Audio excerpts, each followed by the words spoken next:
On a quiet Thursday afternoon, the marble-floored lobby of the Azure Heights Hotel gleamed under soft lights, filled with the faint hum of business chatter and the clink of crystal glasses.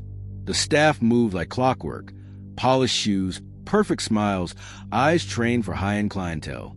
Then came him. He walked in wearing faded jeans, a navy hoodie, and sneakers that had clearly seen better days.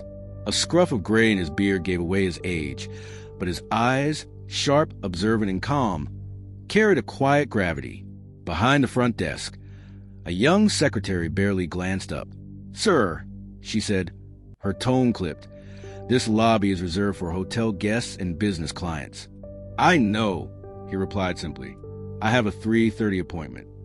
"With whom?" she asked, suspicion tightening her voice. He smiled faintly.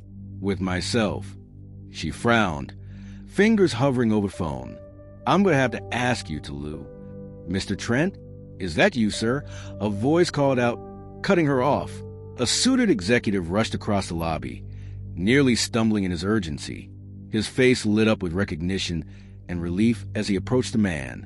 "I'm so sorry we weren't downstairs sooner. The boardroom's ready. Everyone's waiting." The secretary froze mid-sentence, her expression shifting instantly from authority to confusion, then stunned realization. She watched in silence as the casually dressed man simply nodded. "It's all right," Trent said calmly. She was doing what she thought was right. As they entered the private elevator, the executive leaned in, still slightly breathless. "You really should tell people who you are more often." Trent smirked. "If I did, I'd never learn who people really are." He paused for a moment, then added, "She was just doing her job.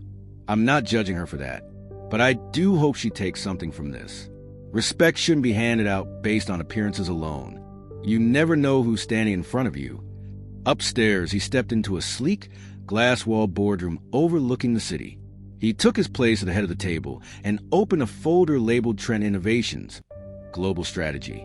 Through the glass hallway, the secretary stared in disbelief, the weight of realization sinking in.